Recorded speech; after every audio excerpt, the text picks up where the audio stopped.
Hello students, आप सभी students का स्वागत है साइंस के वन लाइनर फैक्ट में। तो स्टूडेंट्स, यहाँ पर हम लोग डिस्कस करेंगे वो इम्पोर्टेंट वन लाइनर फैक्ट्स जिनसे आपके वेरियस एग्जाम्स में जो है सवाल आया हुआ है।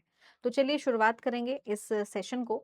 तो यहाँ पर हम सारे वन लाइनर फैक्ट्स डिस्कस करेंगे और आप साइड में देख सकते हो कि साइड में मैंने यहाँ पर एग्जाम्स का नाम भी यहाँ पर दिया हुआ है कि भाई किस किस एग्जाम में ये जो फैक्ट्स हैं इनसे सीधे तौर पर सवाल पूछा गया है। तो चलिए जरा देखते हैं। सबसे पहले अगर हम यहाँ पर बात करेंगे तो यहाँ पर पहला क्या है, संलयन की गुप्त ऊष्मा क्या होगी। संलयन की गुप्त ऊष्मा का मतलब होगा ठोस द्रव्य अवस्था परिवर्तन के लिए गुप्त ऊष्मा। पानी का अत्यधिक घनत्व कितने तापमान पर होता है, तो 4 डिग्री सेल्सियस पर होता है। पानी का मैक्सिमम मतलब मैक्सिमम डेंसिटी जो होगी पानी की वो 4 डिग्री सेल्सियस पर होगी।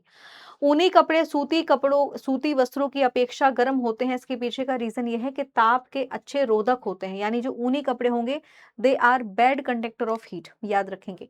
इसके बाद चिमनी से धुआं डैश सिद्धांत से बाहर निकलता है, तो कन्वेक्शन सिद्धांत से बाहर निकलेगा। क्यूरी ताप संबंधित होती है चुंबक तत्व यानी मैग्नेट से रिलेटेड होती है।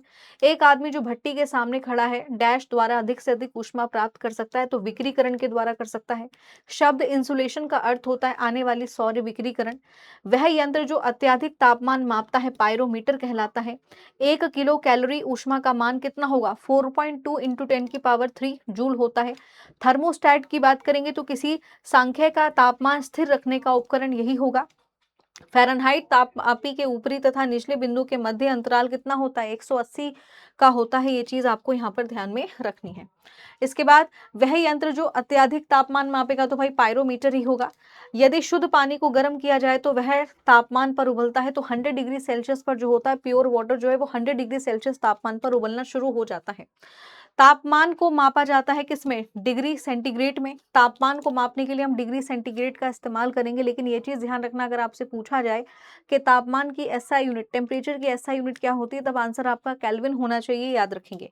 ऊष्मा के स्थान अंतरण का कारण क्या है, तापांतर यानी टेम्परेचर में डिफरेंस जो होता है, इस वजह से ही हीट ट्रांसफर होती है। 1 जूल कितने कैलोरी के बराबर होता है, तो 0.24 कैलोरी के बराबर होता है, याद रखेंगे। और यहीं पर अगर आपसे पूछा जाए कि भाई 1 कैलोरी कितने जूल के बराबर होगी, तो 4.2 जूल के बराबर होगी। ये चीज आपको याद रखना है। मनुष्य के शरीर का सामान्य तापमान कितना होता है, तो 98.4 डिग्री दिया हुआ है। 98.4 डिग्री फ़ारेनहाइट दिया हुआ है। लेकिन यहाँ पर ध्यान रखना, ऑप्शंस में याद रखिएगा बेटा, 3 तरह के ऑप्शंस होंगे। एक तो 37 डिग्री सेल्सियस होगा, 310 केल्विन होगा, और ये 98.6 डिग्री फ़ारेनहाइट एग्जैक्ट होता है। लेकिन डिपेंड करता है कि ऑप्शन में क्या दिया है। अगर ऑप्शन में 98.4 डिग्री फ़ारेनहाइट दे रखा है, 98.6 डिग्री फ़ारेनहाइट दिया हुआ है, तो आप इसी को आंसर सही मानेंगे। सौर ऊर्जा को विद्युत ऊर्जा में परिवर्तित के लिए आवश्यक तत्व होता है सिलिकॉन। रंग की सतह ताप विकिरीकरण का सर्वोत्तम विकिरक है, तो वो है आपका काला रंग। ब्लैक कलर का ही इस्तेमाल किया जाता है, ज्यादा रेडिएशन करेगा, ये ध्यान रखना है। आगे बढ़ते हैं। जिस तत्व के परमाणु में 2 प्रोटॉन 2 न्यूट्रॉन और 2 इलेक्ट्रॉन होते हैं, उस तत्व की द्रव्यमान संख्या कितनी होगी, 4 होगी। परमाणु के नाभिक में होते हैं प्रोटॉन और न्यूट्रॉन। भारी पानी वह पानी है जिसमें हाइड्रोजन का स्थान आइसोटोप ले लेते हैं। विद्युत ऊर्जा पैदा की जाती है यूरेनियम से। गामा किरणें उच्च ऊर्जा वाली विद्युत चुंबकीय तरंगे होती हैं। नाभि की ऊर्जा परिवर्तित होती है पिंड का ऊर्जा में, याद रखेंगे। NVS-01 एक उपग्रह है, यानी एक सैटेलाइट है। घड़ी में क्वार्ट्ज क्रिस्टल का कार्य होता है पोलराइज प्रभाव पर आधारित। नेशनल रिमोट सेंसिंग एजेंसी की बात करें तो इसका जो हेडक्वार्टर है वो आपका हैदराबाद में है। कल्पना 1 उपग्रह समर्पित है मौसम हेतु।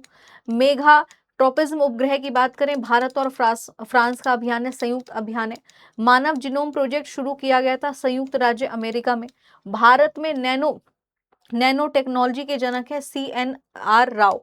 नाभि के विखंडन की खोज ऑटोहोन और स्ट्रॉसमैन ने की थी। तो बेसिकली यहाँ पर ये कुछ इंपॉर्टेंट वन लाइनर फैक्ट्स हैं स्टूडेंट, जिनसे आपके एग्जाम में जो है कई बार सवाल पूछे गए हैं। आप यहाँ पर देख भी सकते हैं कि साइट में यहाँ पर दिया भी हुआ है। चलिए और भी फैक्ट्स को डिस्कस कर लेते हैं जो कि इंपॉर्टेंट है। जैसे भारत में सुपर कंप्यूटर जो पहले विकसित किया गया उसका नाम था परम 8000।